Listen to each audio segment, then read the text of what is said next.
exciting squad filled with a lot of talent. 6 players got their first call up. Do you want to talk to us a little bit about it? Yeah, look, it wasn't the easiest squad to pick, that's for sure, because there's been players left out who've been with us before or who have been doing well with our club at present. But I think we picked a balanced squad, certainly an attacking squad. But there's also players that can play multiple positions, and you look at Zach, who's coming in, scored last night for Blackburn. He came on in the second half. But look, we've been aware of Zach for a long time, and I think what he'll bring is real creativity. He can score goals, and above all, he's desperate to play with the Republic of Ireland. So I've had a few conversations with him, and he's excited about coming in, and he's here on merit, that's for sure. He's a talented player. Tyler Goodrum at Oxford, another one who's been on the radar for a long time, and he's hit a rich vein of form. And I think international football is sort of a reward for players who are playing well at their club. And again, he's another one who deserves his call up. He's come in, to Oxford's first team, and another one who can score goals, another one that can see passes, works exceptionally hard in possession and out of possession too, which is it's important to the 21s that he has those characteristics. So we're certainly happy with that. The other players, Matt Healy, he's been in the squad before. Rocco Vada has been called up before, but he had to pull out for personal reasons.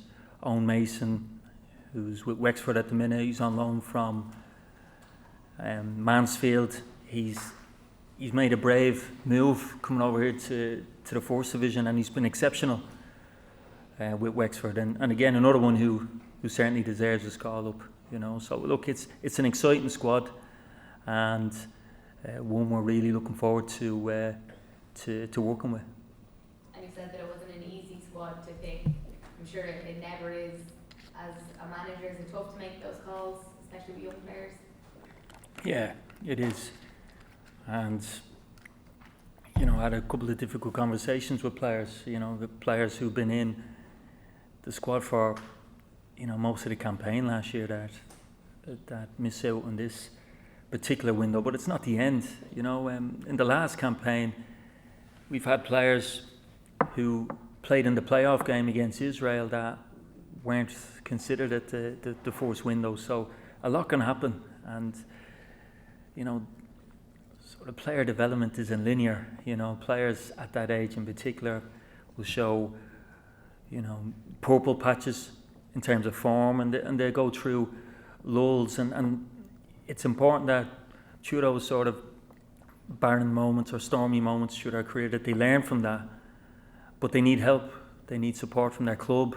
Unfortunately, at international level, you only get to see them 5-6 times a year, but it's really something we encourage with the players, is that if you're not having your own way with your club, ask the coaches questions. How can I improve? How can I get into the first team? And that would certainly help them with regards an international call up in future windows. And also as well, the former Republic of Ireland international, Paul McShane, he's been added as the assistant coach. What do you think of Paul now? Nothing. No, Paul's great. Paul, is somebody that certainly fits what we're looking for with regards to staff. He's had an unbelievable playing career. He's obviously been a former Irish international, and I've met Paul a few times. I've seen him on the pro licence. He's a real eager, enthusiastic coach who wants to learn, and they're all characteristics of really good coaches. I like his thoughts on the game, and he's captained our country before, and I think he'll be certainly a presence with regards to staff, and again, it's something we're delighted with.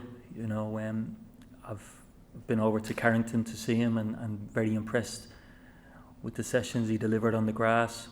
But it also, gives me an opportunity to say thank you to Trevor Crowley, who was with us for the last 2 windows. Trevor was excellent, and I think the standards that he has and the input that he had with the under-21s will certainly not be forgotten. But top coach. But obviously Paul's in with us, and we're over the moon with that. Gavin? Hi Jim. Gav, how are you? Very well, yeah, cheers. Andrew Moran is probably going to play pretty regularly at Blackburn, it seems, this season. What's his ceiling like? I know there's a lot of talk that people are pretty excited about. Yeah, Andrew, I was there the day he came up to an under-16 trial up in Abbottstown, where his jersey was about 3 times too big for him, But we've laughed about that. But Andrew's he's a really talented footballer, and I think I've went over to see him numerous occasions with Brighton, and I would have paid in to watch him play, because he sees passes, he can go by players, he works exceptionally hard off the ball too. I've seen him playing in an array of positions. He's played a false 9, he's played wide left, which he did for Blackburn the last couple of days. I've seen him play as a 10. So again, he's another player that can play multiple positions for us. And he's, above all that, he's a great character, and he's a great attitude to the game. And he's also played first team football over in Ireland as well for Bray. So he's come through that academy system. But I think he's a fantastic guy, and I think that's sort of mirrored in our decision to make him captain for one of the games over in, I think it was Kuwait, over in Austria during the last international window, and he got that because of his attitude he brings to team meetings, onto the training pitch, and most importantly onto the competitive arena. Yeah, can I ask a more general question about around dual eligibility players, because it's kind of interesting and probably crops up in your job pretty regularly, and I don't expect you to talk about individual players, but I'm just wondering, what's the FAI's outlook now when kids who are maybe born in England but can play for Ireland approach you to say, I want to declare? Would the FAI be a little bit more cagey than they were 5 or 10 years ago on the subject? Would it be a case of making sure that they're just not using the FAI to boost their profile, that there's a real commitment that they genuinely want to play for Ireland? I think all you can do as a head coach is take the player's word for it, and look, I've seen it happen loads of times where, a player says, I want to declare for the Republic. They end up playing for the Republic. They end up playing exceptionally well with the Republic, and then they go and have a purple patch with their club, and that's the problem with dual nationalities, where you might have a bigger club that become interested then, and then you've got a lot of moving parts in terms of agents.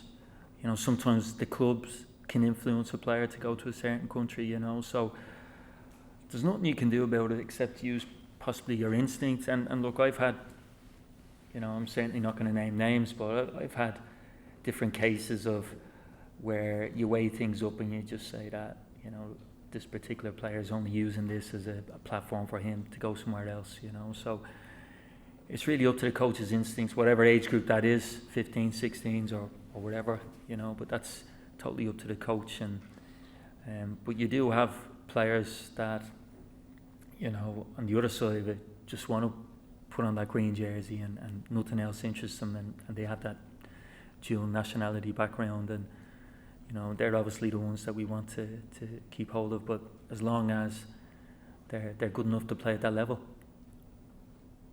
Thanks very much. You're welcome. Hi Sean. How's it going? How are you? Good, thanks. Before the to be banned in the Gabon friendly, June spoke about Tom Cannon's situation. Is there any update on that since then? Yeah, look, I've been in touch with Tom since, and there's been no change. no change in that. You know, I think he's a lot going on at the minute with his club, but we're still in the same sort of space as what we were pre-June. On Tuesday night, Joe Hodge coming up was definitely a sight you didn't want to see. That's a big blow for him. Yeah, it's a big blow for Joe. Most importantly, it's a blow for us, the under-21s, because he's the captain. He's the captain like Andy. You know, he's just great to have around the place. He's a different type of leader. He's quiet. He leads by example.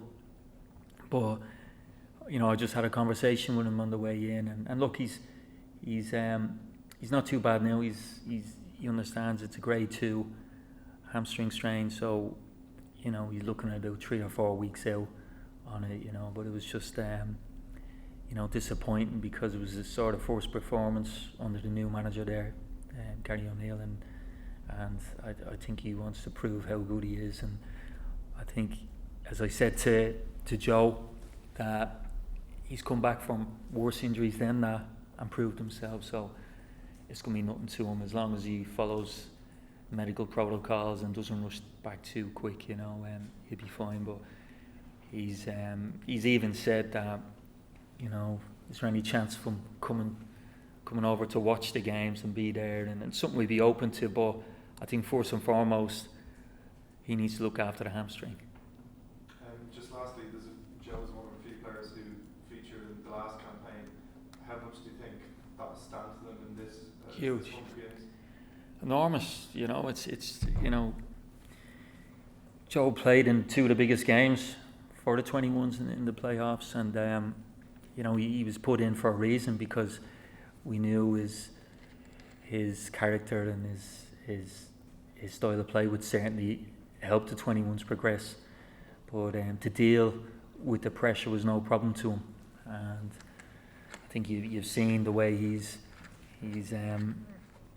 sort of his career snowballed after that, because he went back to Wolves, got involved with their first team, played a few games, had a really good pre-season with Wolves this year, and you know, he's a little bit sort of disappointed he didn't start at the start of this new season with Wolverhampton Wanderers, and it just shows how ambitious he is. But I've no doubt about it, being involved with the 21s at the tail end of the campaign has stood to him. You know, other players, Sean Rowan had a taste of it as well, and you know, another, you know, really good leader, Sean. We're delighted to have him, and I've no doubt for those players to see the environment of, you know, a playoff and what it means to players to go and qualify, and will stand to them big time now for this up and coming campaign.